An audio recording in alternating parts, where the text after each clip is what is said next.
Quest Foundation presents Ma Swamini Prerna, January-February 2024.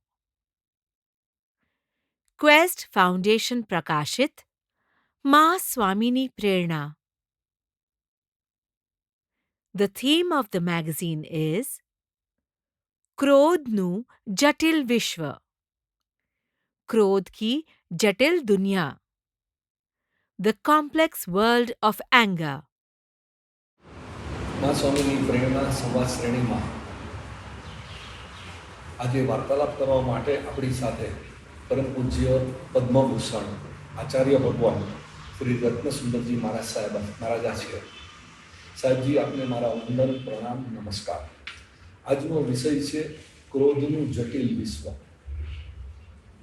ક્રોધ એક ભક્તો દાવાનળ છે. આપ જાણો છો કે આપણે એને એક ક્ષણિક પાગલપણ પણ કહી શકીએ.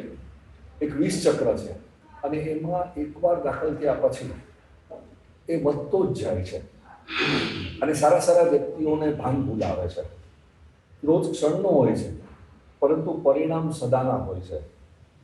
એક સમય હતો, આજથી હું બહુ જૂની વાત નથી કરતો, પણ આજથી લગભગ 40-50 વર્ષ પહેલાં માણસ સંતોષી હતો, રિઝનેબલ સંભાવમાં રહેતો હતો, ક્ષમતા ભાવમાં રહેતો હતો, ફેમિલી જિંદગી હતી. અને અચાનક આ ભૌતિકવાદ આવી ગયો છેલ્લા 40-50 વર્ષમાં કે માણસની શાંતિ ચાલી ગઈ છે. આજે નાની નાની વાતોમાં મનુષ્ય ઉશ્કેરાઈ જાય છે, વેરઝેર વધી ગયા છે. આપને શું લાગે છે? ક્રોધ અંગે સૌથી મોટી વાત એ છે કે બહુ મોટી ગેરસમજ છે. એ ગેરસમજ એ છે, હજારો માણસો આજ સુધી મને જણાવી ગયા એમ કહીને સાહેબ આશીર્વાદ એવા આપો, મને ક્રોધ આવે. પહેલી વાત એ છે, ક્રોધ ક્યારેય આવતો નથી. ક્રોધ માણસ જાણી જોઈને લાવે છે. આ કન્સેપ્ટ ક્લિયર કરો. મારી સામે બેસનારાને કોઈ અત્યારે તું ક્રોધ કરી દે તો નથી થતું. બધું કંઈ ક્રોધ આવે છે લાભ નથી આવતો. દેટ મીન્સ ક્રોધમાં પોતાનું ઇન્વેસ્ટમેન્ટ છે અને પોતાનું ઇન્ટરેસ્ટ છે, એ વિના ક્રોધ આવી જ ન શકે. નિમિત્તના આધારે ક્રોધ થાય છે, એ કમજોરી છે પોતાની. નિમિત્ત ક્રોધ નથી કરાવતો. એટલા માટે ક્રોધના નિમિત્તો જેટલા મળે છે એના કરતાં શાંતિના નિમિત્તો ચિક્કાર મળે છે. બરાબર છે. એ નિમિત્તોની અસર માણસ લેતો નથી, કારણ કે એને લેવી નથી. તો જેની અસર એને લેવી છે એની એ લે છે અને એના માટે માણસ ક્રોધ કરે છે. બીજી વાત, જો કશાયના ક્ષેત્રમાં તમે વિચારો તો ક્રોધ ખાલી પ્રેમનો નાશ કરે, માન વિનયનો નાશ કરે, માયા વિશ્વાસઘાત કરે, લોભ બધા જ ગુણોનો નાશ કરે. જો ક્રોધ ખરાબ છે તો લોભ સૌથી વધુ ખરાબ છે. ક્રોધ ખાલી એક જ ગુણ તોડે છે, લોભ બધા જ ગુણો તોડે છે. તો ક્રોધની માણસ ફરિયાદ કરે છે, મને ક્રોધ આવે છે. માણસ એ નથી ફરિયાદ કરતો મને લોભ ખૂબ છે. તો ક્રોધ શું કામ એને ખરાબ લાગે છે? ક્રોધ ખરાબ છે માટે નથી લાગતું એને ખરાબ. ક્રોધનું આઉટપુટ એનું અપેક્ષિત નથી મળતું માટે ને ખરાબ લાગે છે. તમારી સાથે મારો વ્યવહાર હતો એ તૂટ્યો ક્રોધના કારણે, લોભના કારણે તો વ્યવહાર વધ્યો. બરાબર. તો જે કશાય મીઠો લાગે છે, પરિણામે મીઠો લાગે છે, એ કશાયને રાખવો છે. અને જે કશાય એની વ્યવસ્થામાં, એની માનસિક અવસ્થામાં ડિસ્ટર્બ કરે છે, એને રાખવો નથી. બીજું, 40 વર્ષથી આવું છે એવું નથી, અનાદિકાળથી. એડવાન્સ ટેકનોલોજી આવી એટલા માટે નહીં, માણસનું એક નેચર જ છે કે એની અધીરાઈ, એની અપેક્ષા કરતાં અપેક્ષાનો આગ્રહ એ ક્રોધનું કારણ છે. હું જ્યારે પ્રવચન કરું ત્યારે મેં નિશ્ચિત અપેક્ષા હોય છે કે મારી સામે બેસેલા જીવો એમનું જીવન પરિવર્તન કરે તો સારું. પણ એ અપેક્ષાનો આગ્રહ રાખું કે પરિવર્તન કરે તો જ પ્રવચન કરીશ, નહીં કાલે નહીં કરું તો આ ક્રોધનું કારણ છે. તમે કહો મારે ચામાં સાકર જોઈએ છે તો એ અપેક્ષા ક્રોધનું કારણ નથી. સાકર કોઈ પણ હિસાબે જોઈએ છે. હવે આ જ્યારે અપેક્ષા પૂર્તિનો આગ્રહ એ ક્રોધનું કારણ બને છે. તો ક્રોધના 3 ફેક્ટર છે. ક્રોધથી બચવું હોય તો નિમિત્ત તમારા કરતાં મુનિ તરીકે અમને ખૂબ મળે, ખૂબ તમને નથી મળતા. એટલા વિહાર કરતા જઈએ, બોચરી નથી મળતી, પાણી નથી મળતું, મકાન બરાબર નથી મળતું, બોચરીના રસ્તા બેકાર હોય છે, રસ્તો ક્યારેક ભૂલી જઈએ છીએ. તો ડગલે ને પગલે 4 રોટલી મંગાવી, 2 ખાખરા આવે છે, 1 થેપલું આવે છે, આવું બધું તો 24 કલાકનું છે મુનિ જીવન. જો નિમિત્તોના કારણે ક્રોધ આવતો હતો, બધાના કારણે અમે તો આખો દિવસ ક્રોધમાં જ હોવા. 3 ચીજ ક્રોધને દૂર રાખવા માટે ઇનફ છે. માણસ ઓબ્ઝર્વેશન કરે. પહેલું, મારું પોતાનું પુણ્ય છે કે તમે 50,000 રૂપિયા લઈને જ્વેલરીને ત્યાં જાઓ અને એને કહો કે 5 લાખનો નેકલેસ જોઈએ છે, એ કે અજયભાઈ 5 લાખનો નેકલેસ આપવા તૈયાર છો, તમે 5 લાખ. તમે કહો 50,000 ન જ મળે, આખું જગત, આખી કર્મસત્તા તમારી બધી અપેક્ષા પૂરી કરવા તૈયાર છે, તમારી આગળ એટલું પુણ્ય જોઈએ. 50,000માં 5 લાખનો નેકલેસ ન જ મળે તો મામૂલી પુણ્ય આપણી અપેક્ષા પૂરી ન થાય. પોતાનું પુણ્ય જોવું નથી અને અપેક્ષા પૂરી નથી માટે માણસનું શું કરી દે છે. પહેલી વાત, ક્રોધ કરતા પહેલા આપણું પુણ્ય ચેક કરો. પુણ્યની મૂડી મારી આગળ છે તો વગર ક્રોધે સફળતા મળી છે, અને પુણ્યની મૂડી નહીં હોય તો તમારે મારે થવું હોય. બીજું, ગુંડો પણ 5 લાખ લઈ જે છે તો જ્વેલરી નેકલેસ આપી દે છે, સજ્જન પણ 50,000 નહીં આપે.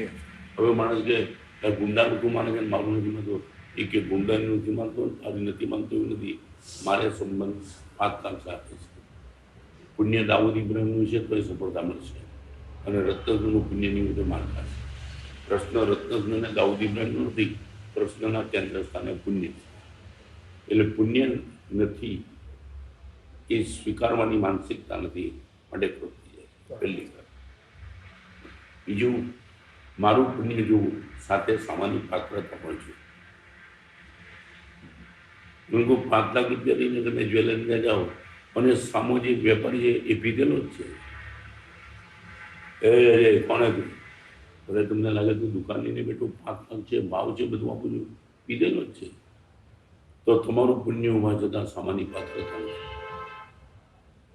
મારું તમારી કે પુણ્ય છે પણ તમારી પાત્રતા નથી. હું ગેસ ઉપર તપેલીમાં પાણી મૂકું, બધું મૂકું, મગ જ કોરડું મગ છે, એ ચડશે જ નહીં. બાકીના બધા મગ ચડી ગયા, એ એકલું જ ન ચડ્યું, કારણ કે પાત્રતા ગુમાવી બેઠેલું.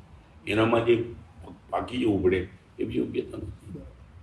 તો મારું પુણ્ય ઘટે, સામાન્ય પાત્રતા ઘટે. બીજા નંબરમાં, જે ક્ષેત્રમાં મારો અધિકાર નથી એ ક્ષેત્રમાં હું ચંચુપાત કરું તો મારે ખાવ જ. તમે જ્યાં રોજે ત્યાં બાજુવાળાના ભાઈને કહો તારા દીકરાને નંબર થોડો દારૂ જોઈએ, કે ભાઈ દીકરો મારો જે છે ને ગરબડ કરો, તો બિન અધિકાર ચેષ્ટા જ્યારે તમે કરો છો ત્યારે પણ તમારું પડતું તારા દીકરા માટે સારી વાત કરવા આવ્યો એટલે તો ગરમ થઈ ગયો, એ કે મારો દીકરો જે હું સમજી લઈશ. તો પુણ્ય, પાત્રતા અને અધિકાર, 3 ચીજ જેની આંખ સામે હોય એ 100% ક્રોધથી બચી જાય છે. આ 3માંથી એકે ચીજ જોવી નથી. અને બીજું, ક્રોધ વિનાશક છે પણ તાત્કાલિક અસરકારક છે. જે ક્રોધ કરી લેવાનું કારણ આ છે, વિનાશક ચોક્કસ છે. જેમ ગુટકા જતે દાડે કેન્સર કરે છે એ વખતે મજા આવે છે, અને એટલા માટે માણસ ગુટકા ખાઈ જાય છે. ક્રોધ નુકસાન ચોક્કસ કરશે, પણ એ વખતે મને લાગે જો પેમેન્ટ 2 મહિનાથી નહોતું આવતું, એ દે દેના નહીં તો દે કરુંગા, એ તમે ગરમીથી વાત કરી લે પેમેન્ટ આવી ગયું. ક્રોધ અસરકારક છે, વિનાશક લાંબે ગાળે.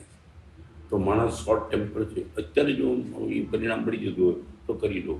ક્રોધનું એક કારણ આ છે કે અસરકારકતાની અનુભૂતિ હોવાના કારણે માણસ ક્રોધ કરી લે છે, ભલે પછી ચોધારા શોધી લે. આ એક મહત્વનો પોઈન્ટ છે. ક્રોધ આવતો નથી, ક્રોધ માણસ સમજણપૂર્વક જાણી જોઈને કરે છે. આપની વાત સાચી છે, કારણ કે કેટલીક વાર એમ લાગે છે કે માની લો કે આપની સામે હું બેઠો છું, આપ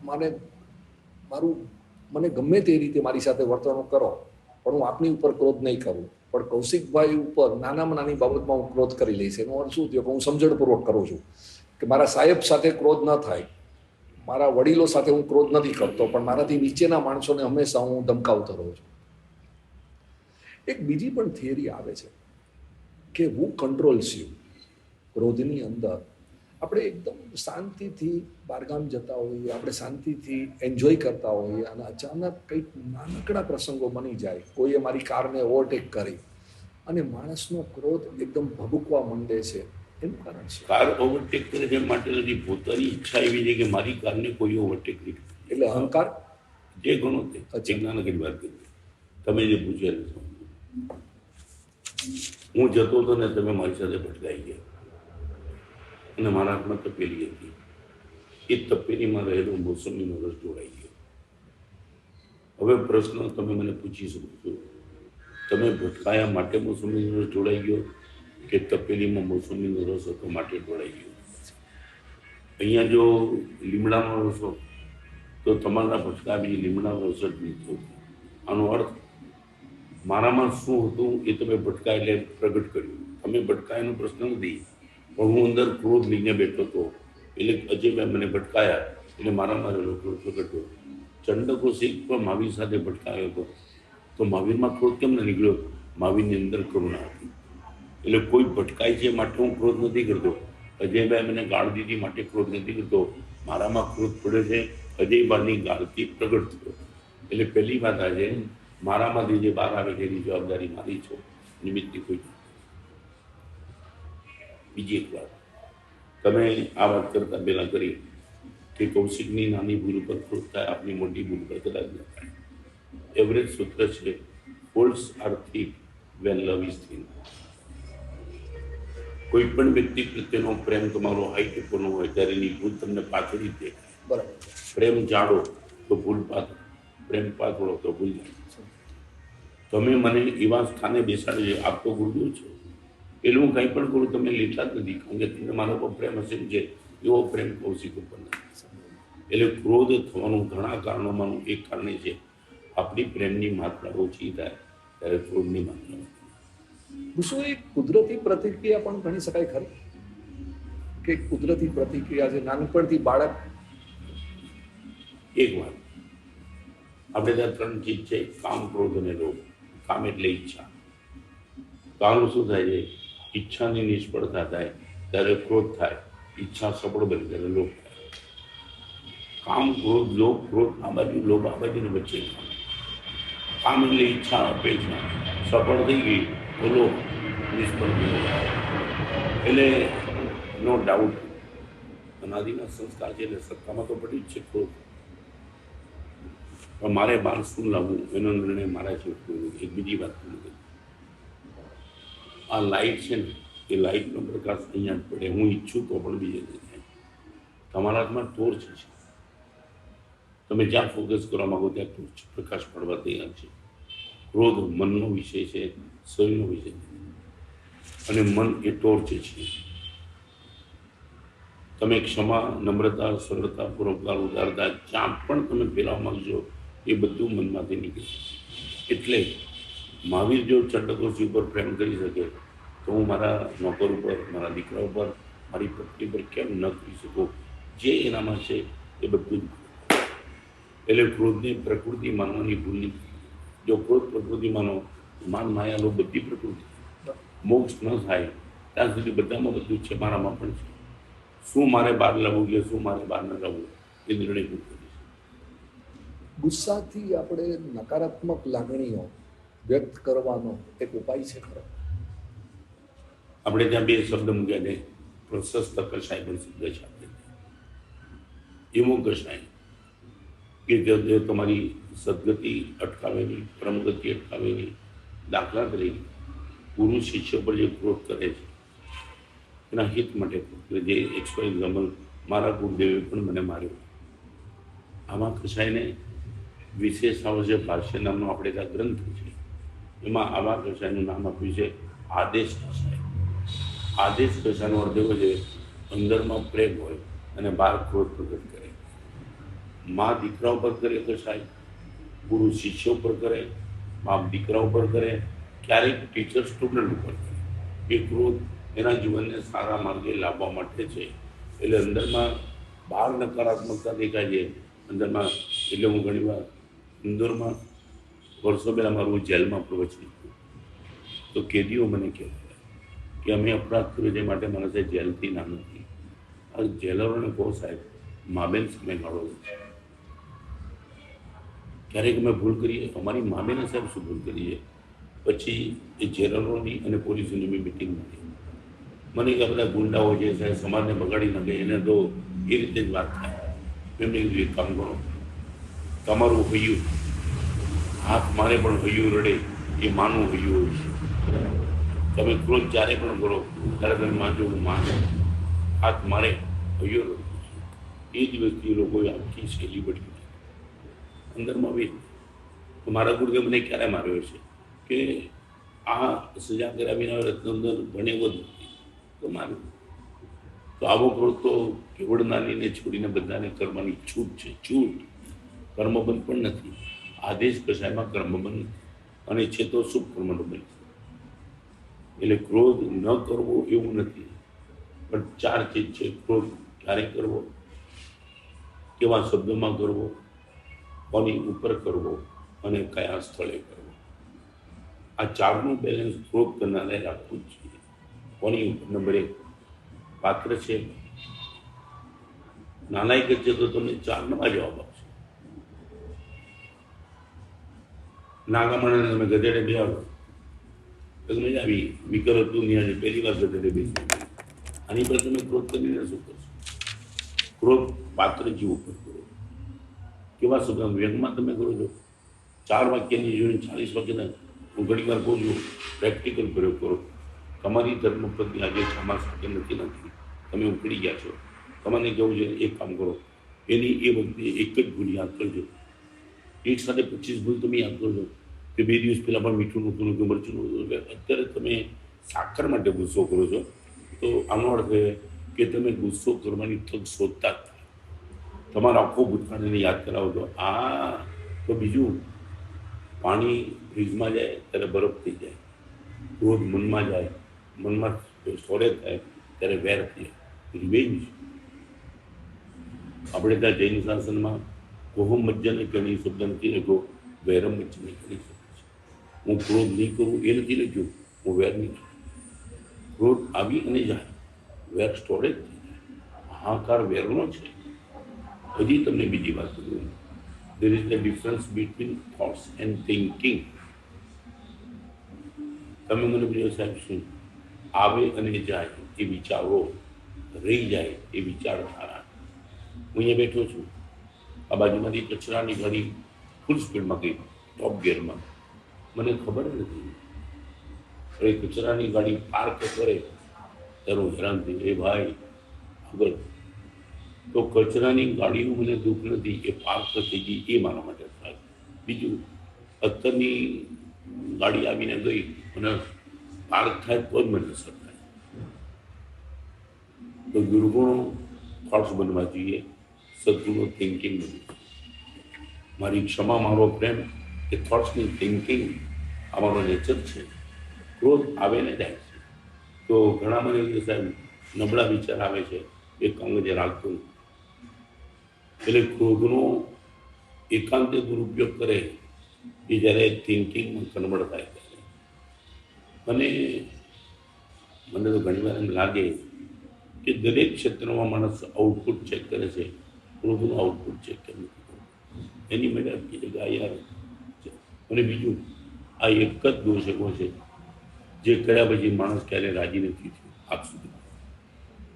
દરેક વખતે પૂછતા હું, દરેક તમે અરબસ્તાની એક કહેવત છે, માણસ એક જ એવો ગધેડો છે, એકના એક ખાડામાં 10 વાર પડ્યા છે. તમે એકવાર ક્રોધ કરો, દુઃખી થયા, બીજી વાર તમે રસ્તામાંથી ગયા, એક ખાડામાં તમે પડી ગયા, હવે તમે નક્કી કરો ખાડો ખેંચો કમ છે. એક ખાડામાં પડ્યા બી તમે બીજી વાર એમાં નથી પડતા. દરેક વખતે ક્રોધ કરીને પસ્તાયા છતાં પાછો કરો છો તો તમારી આગળ અક્કલ નથી. જેના આઉટપુટમાં તમને વેદના, વ્યથા અને ઉકળાટ સિવાય ત્યાં મળી હતી, પાછો કરો છો. અને પછી તમે કહો છો કે કર્યા પછી બહુ દુઃખ થાય છે, કરતાં પહેલાં કેમ નથી વિચાર્યું? કદાચ માણસ એમ વિચારે છે કે ક્રોધ કરું છું એટલે હું મારું મહત્વ વધારું છું, નથી બધું. મારું ઇમ્પોર્ટન્સ વધારું છું. હું સામા માણસને એમ કહું છું કે હું તમારી ઉપર કંટ્રોલ કરી શકું છું. હજી તમને વાત કરું, માણસ ક્રોધ હંમેશા કમજોર ઉપર કરે, બહાદુર ઉપર નથી. જો કંટ્રોલ કરવો તો કરવાની. એને ક્રોધ પણ કરતા પહેલા લાખવાનો વિચાર કરે કે મારા કરતા નીચો હોય તો કરવું. એટલે ક્રોધ માણસ કરી દે છે એવું નથી, એ બધું જ ચેક કરે છે.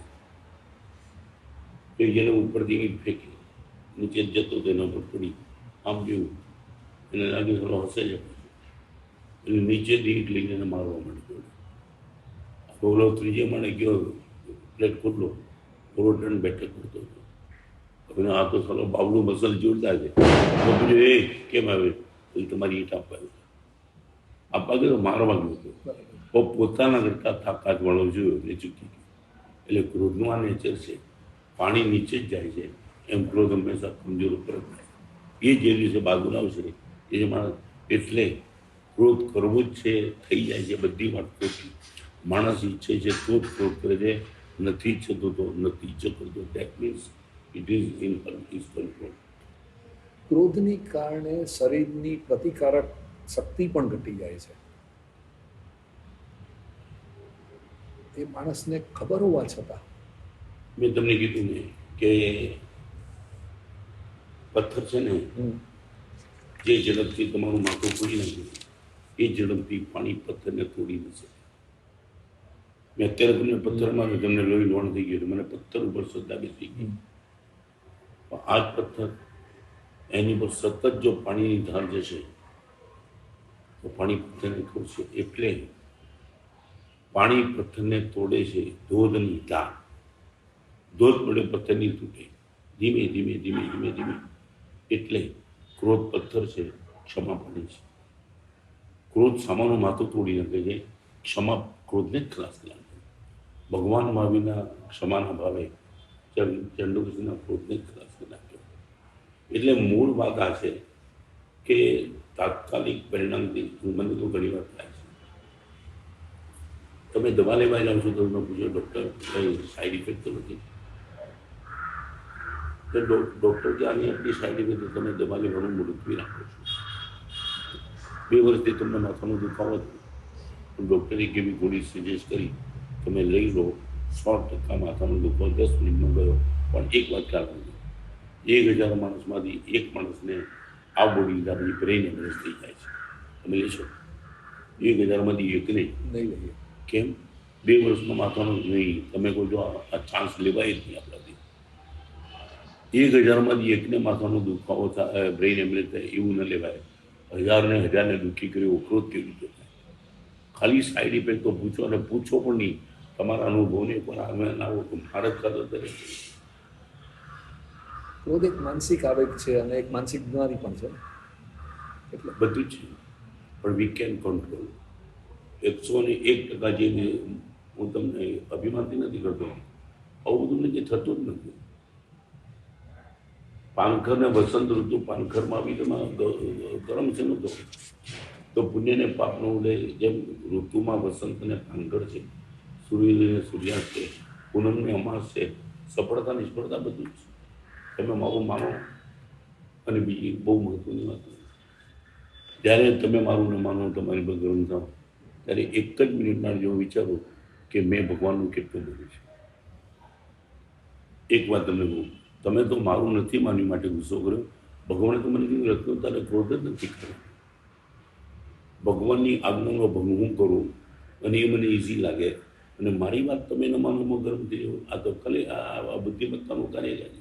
બીજી વાત, અનંત ગુણના માલિક એવા પરમાત્માનું આપણે ન માનીએ એ વધારે ખરાબ કે અનંત દોષના ગુલામ મારું તમે ન માનો તો વધારે ખરાબ? મારામાં તો કેટલા બધા દોષ છે, મને તમે નથી માનતા, ગરમ થઈ. અનંત ગુણના માલિક પરમાત્મા મારે માનવું પડે. અને બીજી એક વાત તમને પૂછેલું, ગાડીનું ચલાવવાનું લાયસન્સ ક્યારે મળે? તમને ભૂલ ક્યારે મળે? જ્યારે ગાડી ચલાવતા આવડે નહીં, યોર રોંગ. ગાડી બચાવતા આપણે કોઈ લાયસન્સ તમે ચલાવી તો કરી, પણ તમારી ઉપર જ સીધી ગાડી આવે. એ વખતે જો તમને બચાવતા ના આવડે સમજી ગયો. તો આ લાયસન્સ ન મળે. ગાડી ચલાવતા આવડે અને લાયસન્સ નહીં બચાવતા. તો ટ્રાફિકમાં તો રોડ પર તમારી ગાડીને મેલી જાઓ, રોડ આપણા પિતાજીનો નથી, ગાડી આપણી હોઈ શકે, તો હજારો જીવો છે. તો તમે કહો સાહેબ હું આખા જીવનમાં સીધે રસ્તે ચાલું છું અને બધા મને હેરાન કરીને કેમ કરી દે? તારા મનને બચાવતા આવડવું જોઈએ. જે રીતે ટ્રાફિકમાં તારી ગાડીને બચાવી લે છે, એમ નિમિત્તો વચ્ચે તારા મનને ક્રોધ કરતા બચાવવું છે. આપણે અહિંસા પરમો ધર્મ કહીએ છીએ. ઓકે, ક્રોધ એક જાતની હિંસા નથી. ક્રોધ હિંસા જ છે, પણ એમ તમે જે તમે વાત મૂકી તો મને ગમી. પાંચે મહાવરત એક જ પરિબળને આભારી છે, પ્રેમને આભારી. હું તમને પ્રૂવ કરી દઉં. આજ સુધીમાં આપણે ક્યારેય કોઈ માતાને કહેવું નથી પડ્યું કે તારા બાળકની નુકસાની કરતી. પાંચે મામલે છે ને નકારાત્મક છે. હિંસા નહીં કરતો, જૂઠ નહીં બોલતો, ચોરી નહીં કરતો, અબ્રહ્મ નહીં કરતો, પરિગ્રહ નકારાત્મક. તો કરવાનું શું? તો પાંચે માવર્તના કોમન ફેક્ટર છે પ્રેમ. હું તમને પૂરું કહું, મને તમારી પર પ્રેમ છે, હું તમારી હિંસા તો નથી કરતો. હું એક વિચારો અજયભાઈ ઉપર મને એટલો પ્રેમ છે, એની સાથે જૂઠ બોલીને વિશ્વાસઘાત કેવી રીતે થાય, મને એટલો તો પ્રેમ છે. બીજું, અજયભાઈના 10,000 પડ્યા, ચોરી કેવી રીતે થશે, આમાંનો સંબંધનો એટલો બધો પ્રેમ છે.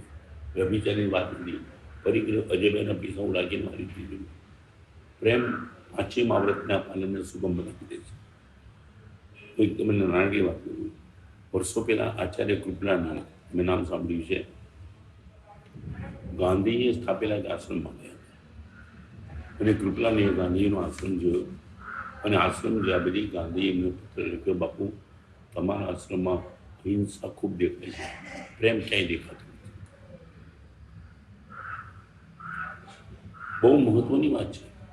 પ્રેમ વિનાની અહિંસા એ શુષ્ક થઈ ગઈ છે. હું તમને મારું નહીં એટલું જરૂરી નથી. મેં જે ભાઈ તમને માર્યું ક્યાં, આદરે ક્યાં પૈસા. તમે મને ન માનો એટલે મને તમારી ઘરે આવવાનું મન ન થાય. તમારી આંખમાં મારે આદર જોઈએ છે, હોવો જોઈએ. તો અહિંસાનું સ્થિર આયુષ્ય પ્રેમ હોય છે. એટલે ક્રોધ હિંસા ચોક્કસ છે. એનું મૂળ કારણ જ છે કે પ્રેમ નથી એટલે ક્રોધ છે. સાહેબજી એક વાત કરું, આવ્યો તો મા સ્વામીની પ્રેરણાનો વાર્તાલાપ કરવા માટે, પણ જે હું શીખી રહ્યો છું અત્યારે એ મારા જીવનમાં કેટલું ઉપયોગી થશે એ હું જાણું છું. આ જાતની વાણી કદાચ મને તો ડાયરેક્ટલી અત્યારે 1 to 1 મળી ગઈ અને આ 10,000 20,000 ફેમિલીઓ સુધી પ્રિન્ટ માધ્યમથી પહોંચશે. ખરેખર હું આપનો આભારી છું. સાહેબ એક પ્રશ્ન છે કે આપણે જ્યારે ક્રોધ કરીએ છીએ ત્યારે ઓટોમેટિકલી ઘાટાઓ પાડીએ છીએ, મોટા અવાજે બોલવાનું શરૂ કરીએ છીએ. જ્યારે પ્રેમ હોય છે, લાગણી હોય છે, ત્યારે એકદમ ધીમા અવાજે બોલીએ છીએ. સંબંધ હૃદયથી જોડે અને ક્રોધ વખતે હૃદય ગાયબ હોય છે. એટલે હૃદયનો ઝીણો પણ અવાજ સંભળાય છે. ક્રોધમાં હૃદય નથી હોતું, એટલે લાગે જેટલું જોરથી બોલું તો જ ત્યાં સુધી વાત મળશે. તમને ખબર એટલે કહી દઉં કે 2-3 પરિબળો એવા છે. પ્રવચનમાં પણ ઘણી વાર કહું છું કે 1,00,000 માણસની સભામાં એક સંન્યાસીને એક યુવકે ઊભા થઈને કીધું કે તમારી માં વેશ્યા. પ્રૌઢ તો ઊભો થઈ ગયો. કે સંન્યાસી કીધું ઊભા રહો, મને કહે છે જવાબ મારે આપવાનો. એ પરિવાર બોલ લોકોને સંભળાય, તમારી માં વેશ્યા. મારે જવાબ આપવો, મારી માં ગુજરી જાય છે. મારી માતા વેશ્યા હતી કે નહીં એની મને ખબર નહીં, તે કીધું અને ખરેખર તને કહું જો તું બોલ્યો એ સાચું જ હોય. હું પ્રભુને વિનંતી કરીશ, પ્રભુ મારી માતાને માફ કરો. બીજું તો અત્યારે હું શું કરી શકું? હું પ્રભુને વિનંતી કરી કે મારી માતાને માફ કરો, અને તું જે બોલ્યો છે ખોટું હોય તો પ્રભુને કહીશ તને માફ કરો. આ એક છે પ્રેમ. પ્રેમને સજામાં રસ જ નથી. પ્રેમને પ્રસન્નતામાં રસ છે, પવિત્રતામાં રસ છે, પુણ્યમાં રસ છે. આ બધી બાબતો. અને બીજું, કેવળદાનીને તમારા મરેલા દોષ દેખાય ખરા. દોષ દર્શન કેવડીને હોય, દોષ દ્રષ્ટિ ના હોય. ચાલો હું તમને પ્રેક્ટિકલ પૂછું છું. પાલિતાના જાઓ કદાચ અને હિંગળાજના આડે તમે પહોંચો, નીચે રહેલા કાંકરા ગુમ થઈ જાય છે કે તમને દેખાતા નથી. શું થાય છે? તમને દેખાતા નથી, કાંકરા ત્યાં જ છે. બરાબર. જે કાંકરા તમને નીચે દેખાતા હતા એ એટલા બધા તમે ઉપર ગયા કે તમને દેખાતા બંધ થઈ ગયા. પ્રેમની એ ઊંચાઈ ઉપર જ્યારે જાઓ ત્યારે સામી વ્યક્તિમાં રહેલા દોષ તમને દેખાતા જ નથી. તમે બહુ ગુંડો જેવું કે મને દેખાતું નથી, શું કરું? એટલી બધી ઉપર હાઈટ ઉપર. તો પ્રેમ હંમેશા નીચે રહીને સુધરતો નથી. એ પોતાની ઊંચાઈ એટલી બધી લઈ જાય છે કે નીચે ભલે એ જેથી જ બધું પૂરી જાય, એને કોઈ તકલીફ નથી. ગુસ્સાને ફક્ત પ્રેમથી જ નિયંત્રણ કરી શકાય કે કઈ રીતે, બીજી કોઈ રીતે? જો સ્વાર્થથી પણ નિયંત્રણ થાય. હું તમારા પર ગુસ્સો અને દાખલા જનરલ વાત છે, તમને મારા ઘરે તમે અચાનક જમવા આવી ગયા, હું અકળાતો અજયભાઈ પછી હું તો બાપુજી હા જમાઈ ગયા. પણ એ જ વખતે બાકીમાં એક તમારી ભાઈ આવ્યા કે આજે અજયભાઈ તમને 1 કરોડનો ઓર્ડર આપવાનો છે. બધી આવો અજયભાઈ સારું થયું તમે આવી ગયા, 1 મિનિટમાં બધું જોઈ ગયા. પ્રેમની જરૂર નથી, સ્વાર્થ આવી ગયો.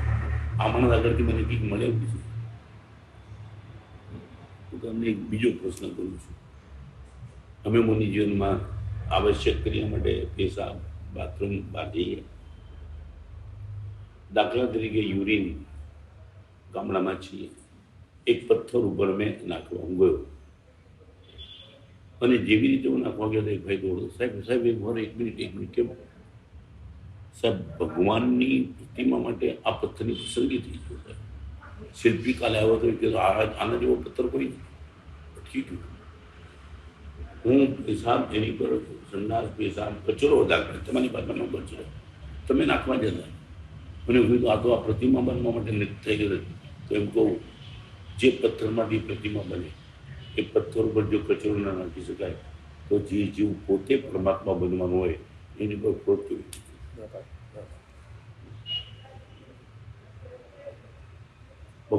ભગવાનનો આજ્ઞા છે આ જગતનો દરેક જીવ પરમાત્મા બનવાનું. તો રો મટીરિયલના પણ જે ભાવ બને છે તો સંસારી આત્મા એ પરમાત્મા બનવાનું રો મટીરિયલ છે. મારું એક છેલ્લા કેટલાય વર્ષોથી ધ્યાન પછી એક ઓબ્ઝર્વેશન છે કે ક્રોધ આવતા પહેલા અમુક સેકન્ડ પૂર્વે આપણા શરીરમાં એક જાતની સંવેદના ઊભી થઈ જાય છે અને એ જો સંવેદનાને જો જાગૃતતા સજાગતાપૂર્વક જો પકડી લેવામાં આવે તો તરત જ આપણે ક્રોધ કરતા અટકી જઈએ છીએ. આ ખરેખર બધા કેળવી શકે ખરા? કેળવી શકે. હું મારી પોતાની વાત કરું તો મેં એકવાર ગુરુદેવને પૂછ્યું હતું, સાહેબ આપની દૃષ્ટિએ હું શું ધ્યાન કરું? મને ગુરુદેવે બહુ સરસ વાત કરી, રત્ન સુંદર ભગવતી સૂત્ર ઉત્તરાધ્યન વગેરે દરેકમાં ભગવાન એક જ વાત કરી કે સમયનું ધ્યાન રાખે, કોઈ ધ્યાનની જરૂર નથી. દરેક સમય ધ્યાનરૂપ બનાવે. પાપ કરી નહીં શકે, ક્રોધ કરી નહીં શકે. હું તમને નાનાની વાત કરું, કોઈ પણ બેટ્સમેન એ આવનારા બોલને જુએ છે, બાકી કશું જ જોતું નથી. એક જ બોલ એને રમવાનો છે. બોલર પણ જે 6 બોલ નાખશે કે મને કહું આને કેવી રીતે મારે રમવું, બસ જો આટલું યાદ આવી જાય. અને બીજું ઓક્સિજન દરેક સમય લેવાનો છે, એમ સમય એ ઓક્સિજન છે. હું મારા જીવનમાં હજી સુધી મેં ક્યારેય અત્યારે ધ્યાનનો વિરોધી નથી. જે કરતા હોય એને વંદન કરું છું. મેં આ 56 વર્ષના દીક્ષા પ્રેમમાં ક્યારેય ધ્યાન કર્યું. મને સાહેબ દરેક સમયનું ધ્યાન રાખવું. મન ખરાબ વિચારમાં આવે કેવી રીતે આવી શકે? ધ્યાન છે તો જોઈ આવી શકે. ભગવાને ના પડે છે અશુભ કર્મોનો બંધ થાય એવો કોઈ વિચાર કરવો નતા નહીં. તો અને બીજું છે ને અજયભાઈ, ધ્યાન ચોક્કસ સમય અને ચોક્કસ સ્થાનને બદલાયેલું છે. સમય 24 કલાકને બધે બદલાયેલું. તમે સમય કરી સરસ છે, 48 મિનિટ પતી ગઈ સમય, પછી શું? તમે સમયમાં ક્રોધ ન કર્યો, કાં તો તમારી સામયિકની અસર 23 કલાક રહેવી જોઈએ. સામયિકમાં તમે ક્રોધ ન કરો એટલું એ નથી. સામયિક કર્યા સાહેબ ક્રોધ નથી થતો. એક મારું એમ માનવું છે કે એ 1 કલાકનું જે સાધના કરી એની અસર ધીમે ધીમે આપણે 23 કલાક રાખીએ, વળી પાછી 1 કલાકની કરી અને ધીમે હજી તમને કહું, તમે જમવા બેસો છો ને, અડધી જ કલાક જમો છો, 23.5 કલાક તમારા શરીરમાં એનર્જી રહે છે ને એના જ કારણે. તમે 23 કલાક જમતા તો નથી, બરાબર છે. તો 5 કલાક અડધી કલાક તમે જમે એની અસર જો 23 કલાક રહે તો સામયિક કર્યા પછી સામયિકના સમય જેટલી પણ અસર ના રહે. હમણાં મેં નિયમ આપ્યો કે જેટલા મિનિટની સમય કેટલી મિનિટ તો અસર ના પડે. એમાં મારું માનવું જુદી રીતનું છે. હું અડધો કલાક જમું છું, પણ એ જમવામાં ખાલી કચરો ખાઉં છું તો એ કચરાની અસર અડધો કલાક પણ નહીં રહે. સામાયિક કરું છું 1 કલાકની, ફક્ત સામાયિક કેવા ખાતર સામાયિકમાં બેઠો છું, પણ મારું ધ્યાન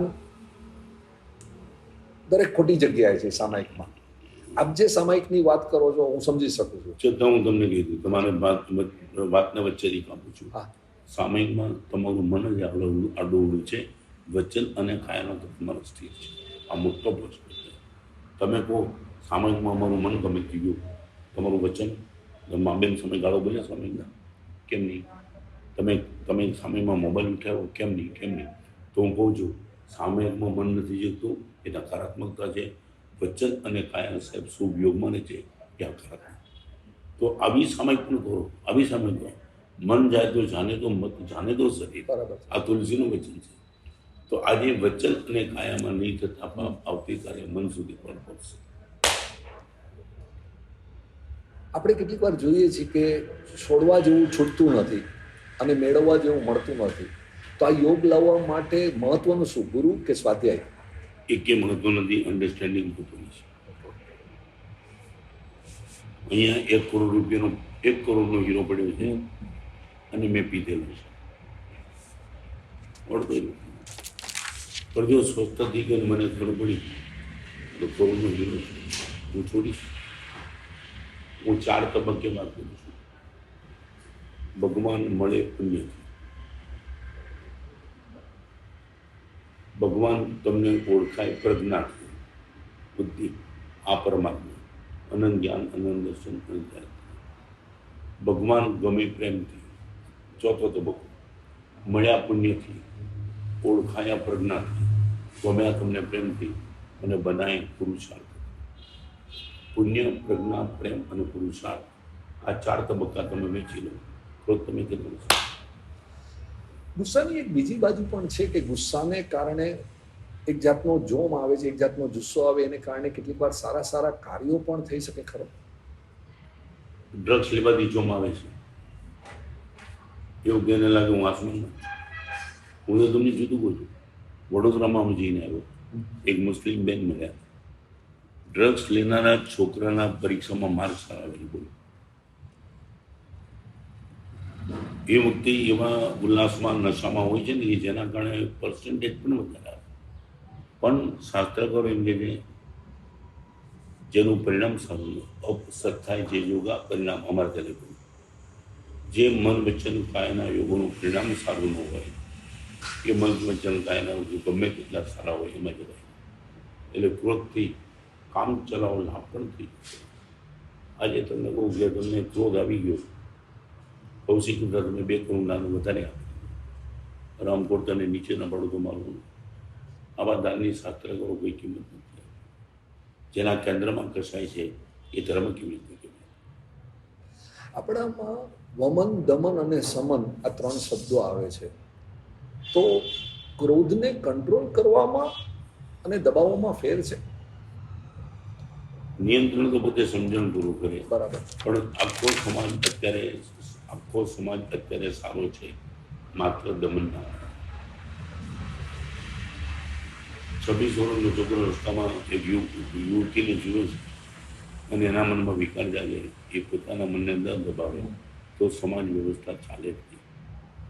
એટલે શ્રેષ્ઠ વિકલ્પ સમન છે, પણ સમન ન થાય ત્યાં સુધી દમન એ શ્રેષ્ઠ વિકલ્પ છે. એટલે જે લોકો એમ કહે છે ને કે અંદરમાં ક્રોધને દાબવો નહીં, એને પ્રગટ કરી લેવું. એને ખાલી એટલું પૂછ્યું કે ક્રોધને અંદરમાં દાબવો નહીં એવું તો કહે છે, તો આવતીકાલે એક કામ કરીને કામને પણ અંદરમાં દાબવો નહીં કરજે. કામનું દમન કરવાની વાત તો આખી દુનિયા કરે છે, તો ક્રોધનું દમન કેમ નહીં કરવું? અને બીજું તમે કહું, ઉશ્કેરાટ બહુ ગંભીર છે વાત. ઉશ્કેરાટ અને ઉત્તેજના એ પળનો જ ખેલ હોય છે. એ પળ તમે જવા દો, બાકી નોર્મલ છે, બાકી જીતી ગયા. બાકી જીતી ગયા. એ પળ જ મારી નાખે. જો એ પળમાં તમે ખેંચાઈ ગયા એટલે વાસના પણ ઉત્તેજના છે, ક્રોધ એ ઉશ્કેરાટ છે, એ જતી કરી દો, આવી જાય. એક વસ્તુનું એક ઓબ્ઝર્વેશન કરેલું છે કે ક્રોધ અને હાસ્ય સાથે નથી રહી શકતું. એટલા માટે હું ઘણી વાર પ્રવચનમાં કહું છું હાજી. કે તમે ક્રોધ સારા શબ્દોમાં કહો, ક્રોધ કરો સારા શબ્દોમાં. સાહેબ થાય નહીં, તમે આપણે નથી કરવું, થાય નહીં એટલે કરવો નથી એટલા માટે હું નથી. બરાબર. એટલે એક જણે કીધું સાહેબ શું, હું તમારે શું કહેવું છે? તારા બાપનું શું જાય એમ કેવું છે ને, તારા પરમ પૂજ્ય પિતા શું જાય બોલ, થાય જ નહીં. એ જ એટલે ક્રોધથી બચવાના ઢગલાબંધ ઉપાય છે. સૌથી પહેલી બર્નિંગ ડિઝાયર છે. Not only desire, burning desire. At any cost મારે ક્રોધ.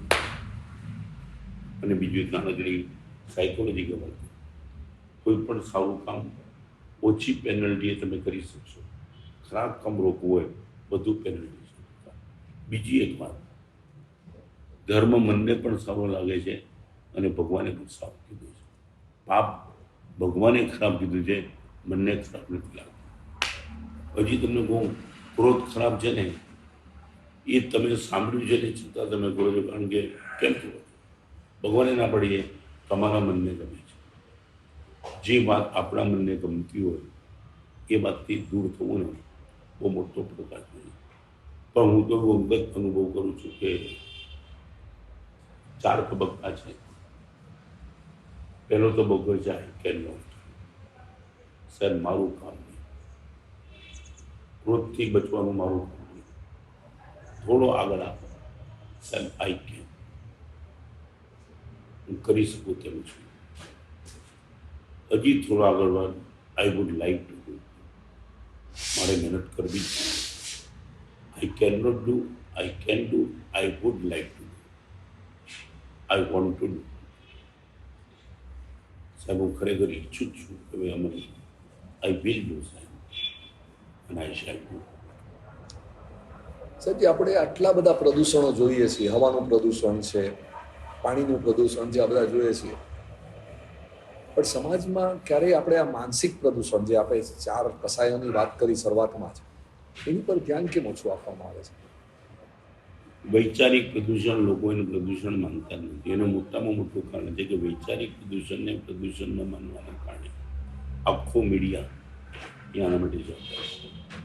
આ પ્રદૂષણ એમને તમને નાનકડી વાત કીધું કે રાષ્ટ્ર, સમાજ, પરિવાર અને વ્યક્તિ. હું દિલ્હીમાં હતો ત્યારે સોનિયા ગાંધી મને પૂછ્યું કે આમ સાહેબ શું આમ મિશન શું? મેં કીધું શબ્દમાં બોલવું સહેલું છે કે દુનિયામાં શાંતિ લાવી દો. આવી નથી, આવવાની નથી, ભગવાન આવીને અવતરમાં પણ નથી, પણ એ જ છે વ્યક્તિ શાંત બને, એની અસર પરિવાર ઉપર થાય, પરિવારની અસર જ્ઞાતિ ઉપર થાય, જ્ઞાતિ ગામ પર થાય. એટલે ધર્મનો ગોળ વ્યક્તિ પરિવર્તન છે. અને બીજું, એક રાતમાં આખો સમાજ બગડી શકે, એક મહિને એક વ્યક્તિ સુધરી શકે. અને હજી તમે જે કહો છો ને એનો મૂળ જવાબ કે તમારે વધુમાં વધુ સુખ જોઈતું હોય તો તમારે પશુતાની ભૂમિકામાં જ જવું પડે. તમે માણસ તરીકે પશુ જેટલું સુખ ભોગવી નહીં શકો. કૂતરો રોડ વચ્ચે કૂતરી સાથે વ્યભિચાર કરે, આવું તમારે સુખ જોઈતું હોય તો તમારે કૂતરાની ભૂમિકામાં જવું જ પડે. એટલે વધુ સુખી રહેવા માટે તમારે વધુ પશુ જ બનવું. તમે માણસ, કારણ કે માણસ બનો એટલે વચ્ચે વિવેક રાખો, અને વિવેક તમને આમાં ગાંડા નહીં કરવા. એટલે આપણા માટે પશુતાની ભૂમિકામાં જઈએ તો જ સુખ આવે. અને આખો મીડિયા તમે પશુની રાક્ષસ બની જાઓ એ રીતે. વેબ સિરીઝ શું ચાલે છે એ વેબ સિરીઝ માટે હું હમણાં બોલ્યો તો શું ચાલે છે? પત્રકાર આવ્યા મેં એમને પૂછ્યું હતું, અને વેબ સિરીઝમાં જે દેખાડે ને એ તમારા ઘરમાં ફ્રીમાં દેખાડવા આવવા માંગે, તમે આ પડશો ના? તારી દીકરી ₹1 નહીં રૂપિયા તારા ઘરમાં રિયલ છે. તો આ બધા, તો આમાં લોકોને કેમ તમને ખબર છે?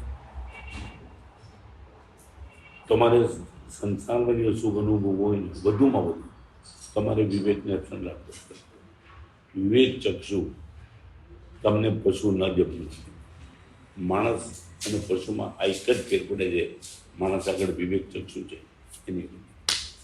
સાહેબ છેલ્લા 2 પ્રશ્ન. સંસારમાં બધું અનિત્ય છે, આપણે બધું જાણીએ છીએ, છતાં પણ આ 4 કસાયો શા માટે? અનિત્ય છે ને એ ભગવાનનો ઉપદેશ છે, અને નિત્ય છે પોતાનો અનુભવ છે. તમે અનિત્ય છે તમે બોલો છો એ પ્રભુએ કીધું માટે, તમારી ફિલિંગ નથી. ફિલિંગ આવવા માંડે છે. નહીં, એ આવવા માટે તો સ્ટેબલ નથી. એક નાનકડી વાત કીધું, 3જી ચોપડીનો ઇતિહાસ તમે 4થી ચોપડીમાં ભૂલી જાઓ તો પણ તમે 6થી ચોપડીમાં પાસ થઈ શકો છો.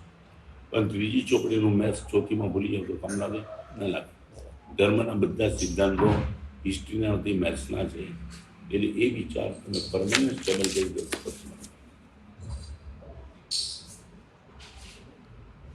એટલે પહેલાં પણ મેં તમને કીધું, આજે પણ અત્યારે તમે મારી સામે છો, અને તમે બધું શુભ વિચારમાં છો. હવે પછી અમારે હવે પછી કેમ એ છે ફિઝિકલ ચેન્જ. પાણીને ફ્રીજમાં મૂક્યો, બરફ થઈ ગયો, બરફને બહાર કાઢ્યું, પાણી થઈ ગયું, પાણીને કાઢ્યું, આગ ઉપર મૂકી દો, વરાળ થઈ, વરાળ કાઢ્યું, પાણી થયું. અને વિજ્ઞાનની ભાષામાં ફિઝિકલ ચેન્જ. દૂધમાં મેળવણ નાખીને દહીં થઈ ગયું, is chemical change, no reversible. દહીં માખણ થશે, દહીં દૂધમાં નહીં આવે. તો તમે મારી સામે બેઠા છો અને તમારા મનમાં એકદમ શુભ ભાવ જાગ્યા. It is only physical change. જો તમે આખા જીવનમાં આ ભાવોને ઇમ્પ્લિમેન્ટ ન કર્યા તો દૂધ દહીંમાંથી માખણ ક્યારે બનશે ખબર નહીં, પણ દહીંમાંથી દૂધ તમે ક્યારે નહીં બને. મારો વિચાર તમને બેસી ગયો, આના કરતાં સારો વિચાર તમારા મન નહીં આવે તો કાંઈ નહીં. પણ આ વાત આપની 100% બેટી. હવે એની કોર્સ આ વિચાર નહીં જાય તો આ કેમિકલ ચેન્જ છે. એટલે ધર્મ શરૂઆતના તબક્કે ફિઝિકલ છે અને આ તો તમે જે પૂછ્યું આ છે કે બધું અનિત્ય છે જાણવા છતાં. એટલે તમે આની ક્યાં વાત કરું, સ્મશાનમાંથી પાછા આવે છે ને મરવા પડેલો માણસ, મને એમાં કોરોનાવાળા ઘણા મળ્યા. સાહેબ એવું જેવું વિચાર્યું તો બચી ગયું છું, આમને તેમ બધું ખલાસ થઈ ગયું. ખાલી સ્મશાન એ હોસ્પિટલ પૂરતો વિચાર કર્યો. ત્યારે આના માટે એક દ્રષ્ટાંત આપું છું કે એક જણ કબીરને મળવા ગયો. એ કબીર તો ગામમાં એક ભાઈનું મોત થયું છે ને એટલે સ્મશાનમાં ગયા છે. તો હું કબીરને ઓળખીશ કેવી રીતે? તો કે મસ્તકે દીવો હોય ને તો માની લેજો કબીર તો ગયો બોલો આખા સ્મશાનમાં જેટલા હતા બધાના મસ્તકે દીવા. આમાં તો કબીર ક્યાં હોય પાછો કહેવાનું રહી. હવે એક કામ હોય, સ્મશાન યાત્રા બધું પૂરું થઈ ગયું, અગ્નિ સંસ્કાર પછી બધા બહાર નીકળે ને પછી કોઈના મસ્તકે દીવો જુઓ એ કબીર છે. બહાર નીકળ્યા એક ભાઈના મસ્તક હતો, એમ પછી કબીર શું હા કીધું મારે જાણવું છે બધાના મસ્તકે દીવા હતા, બુજાય કેમ ગયા? તો કે સ્મશાન ગયા. ત્યાં બધાને લાગ્યું કે આ બધું અનિત્ય છે, પણ જેવું સ્મશાન છૂટી ગયું બસ આ ફેર પડી જાય. કબીર મને સામાન્ય છેલ્લું આપણાને કહેવાય છે કે ક્રોધ અને આંધી બંને સરખા છે. શાંત થયા બાદ જ ખ્યાલ આવે છે કે કેટલું નુકસાન કરી ગયું છે. બે સરખા એટલા માટે નથી. આંધી એની મેળે ઉઠે છે, આંધી એની મેળે શાંત થાય છે. ક્રોધ હું ઉઠાડું જોઈએ, ક્રોધનું શાંત. બરાબર. આંધી નહીં બિલકુલ, એની એ પ્રકૃતિના મારા હાથમાં. આપની વાત સાચી છે, પણ આ એક રૂપક તરીકે પણ રૂપકે કોઈ ચેલેન્જ કરે તો તમે શું? બરાબર આપની વાત એ સાચી જ છે. મિનિટમાં હું નથી કરતો, ક્રોધ તો નથી. મને કેટલીક વાર શરૂઆતમાં જ્યારે હું મારા મા સ્વામીને મળ્યો એ પહેલાં મારો ક્રોધ બહુ હતો અને એ એક જ વાક્ય કહેતા હતા કે ક્રોધને કંટ્રોલ કરજે નહીંતર ક્રોધ તને કંટ્રોલ કરશે. અને આજે આપની સાથે બેસીને ખરેખર સમજાઈ ગયું. થેન્ક યુ વેરી મચ સાહેબ. બહુ ખૂબ ખૂબ આભાર આપનો. Thank you. Love the vibe? Explore such interesting podcasts at www.questfoundation.org.in.